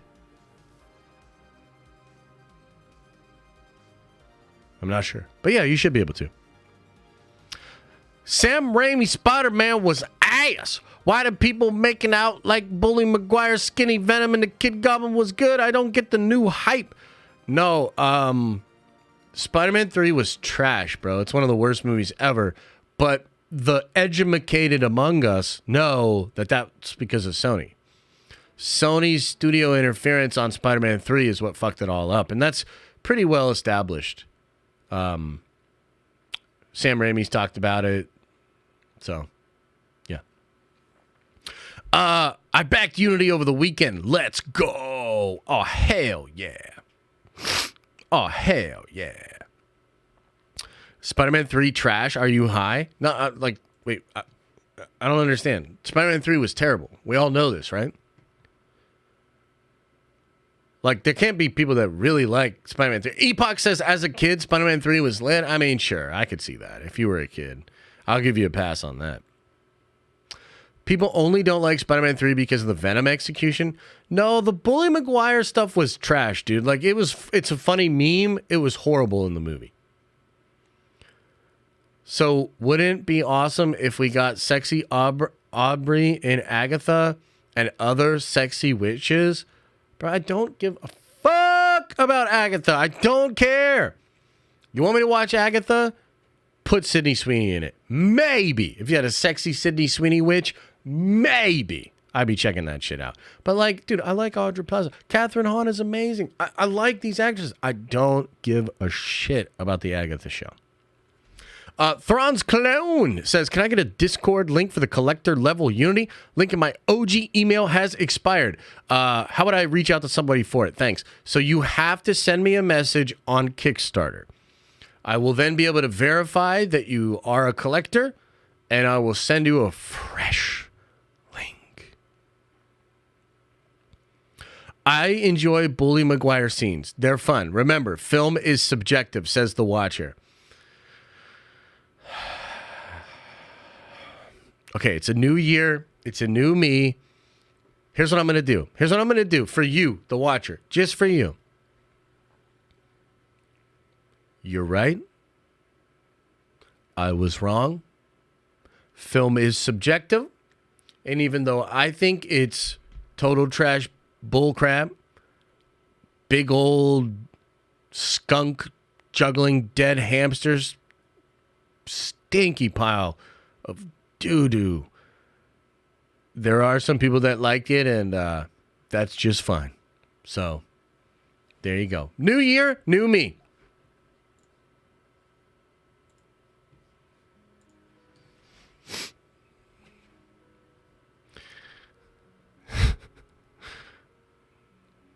Yeah. It can still be my fave and still accept that it's trash. Well, there you go.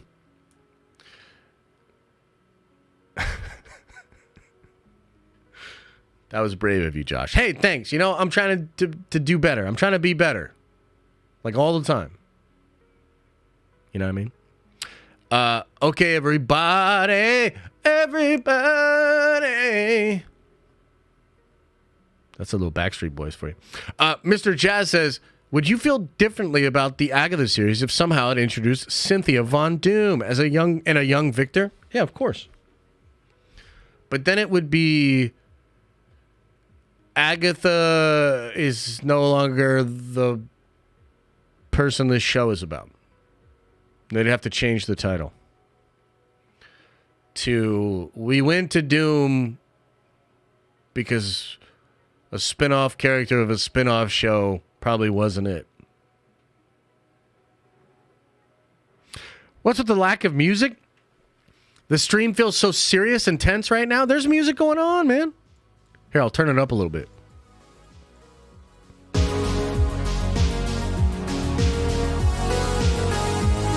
Chris Brown says, Spider-Man 3 Venom is better than Tom Hardy Venom.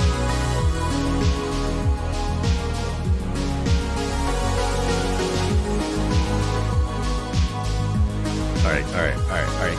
Kill the music. Spider-Man 3 Venom is better than Tom Hardy Venom?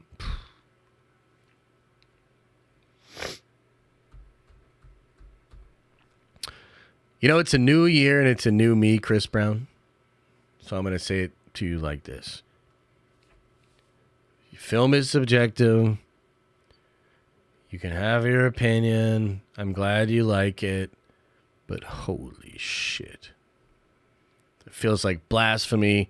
Feels like a troll. It feels like there's no way that could be true. Fuck that movie. Fuck that version of Venom. But not fuck you, Chris Brown. No, you're allowed to have that opinion. Rossi says with the 10 spot, damn it, Josh, I just watched The Rogan with Snyder. He seems like an awesome dude. I still think Snyder is 50-50 on making good content. I would love to chill with him, though. Yeah, no, hell yeah, man. No, I talked to a lot of people about the Zack Snyder thing. Y'all watch The Rogan with Zack Snyder? While James Gunn was out there basically saying, yeah, I'm going to confuse the fuck out of everybody just so I can do another season of Peacemaker, even though there's no fucking reason to do that shit. While that was going viral for Gunn over the weekend, you know what was going viral for Snyder? The fact that he's like John Wick in real life. You saw this dude at the range, man? Holy shit, this dude can shoot. Fast. Accurate.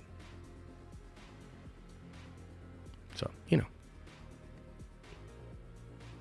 Did you watch Drake and Josh back in the day, Josh? No. I think I saw it like once or twice, but I wasn't really into it.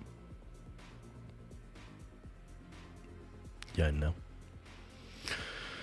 After Secret Wars, do you think the big Marvel event movies will no longer be Avengers? Yeah, I think they'll be X-Men. I think the X-Men will be the next big franchise that they're going to build towards.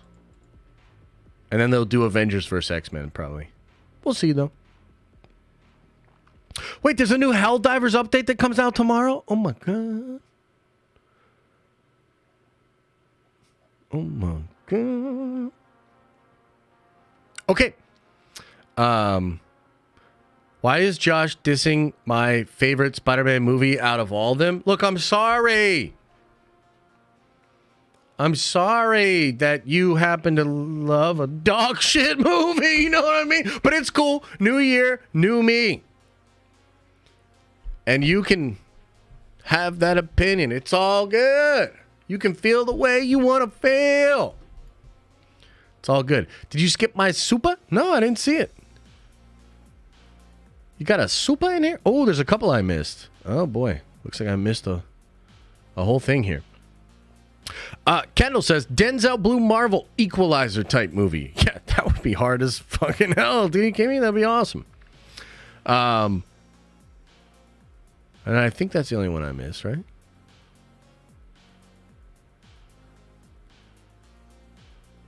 Yeah, I think I got the rest of them. Way too old. I want a younger lineup. Denzel Blue Marvel. Yeah, dude. Denzel Blue Marvel will be sick, dude. Hell yeah. Poor little Goblin Jr. will always be one of my favorite line deliveries. Oh, yeah. Yeah. Give it another 2 months until Josh's New Year, New Me cracks with all these L opinions. You don't say that. But maybe you're right. We'll see. Josh, are you doing this sexy nerd calendar? If we get up to 2,000 members, I'll do the calendar. So if we get to 2,000 members, I'll show you guys my butt. But I don't know if I'll wash it before, you know? So.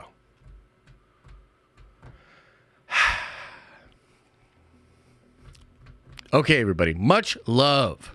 Tarzan outfit. Oh, yeah. We can do something like that. Yeah. Do something like that. Okay, everybody.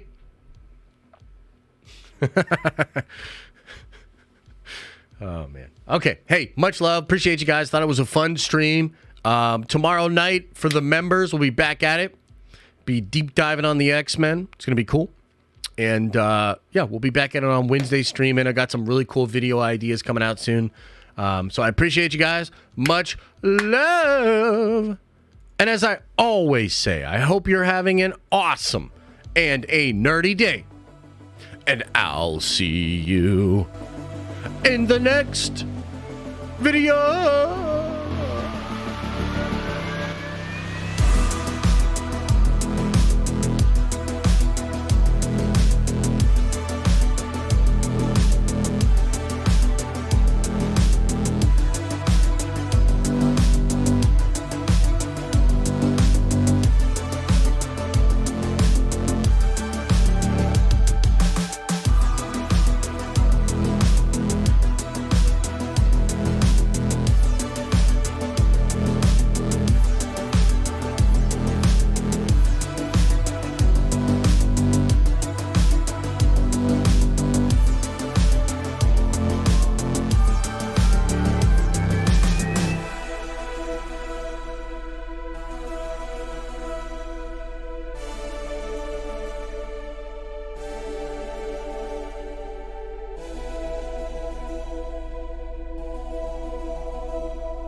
Is everybody gone?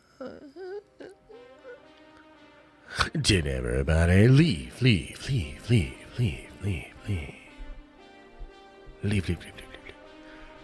Rossi, thanks for the gifted membership, man. Appreciate you. That was a nice little Monday stream. Dude, I actually was feeling like really sick this morning. But hey, I felt like that was good, man. The only time I got a little nasally was after I sneezed. Other than that, good to go. So I think I'm on the other side of this thing. Let's go. Let's go. Much love to y'all. Appreciate you for being here. Appreciate your time, attention, the likes, the subscribes. I appreciate the member chats, the gifted chats, the chats, chatting on the chat. Yeah, man. Yeah. All right. Remember, open up your third eye and wash out your stinky butt. Ah!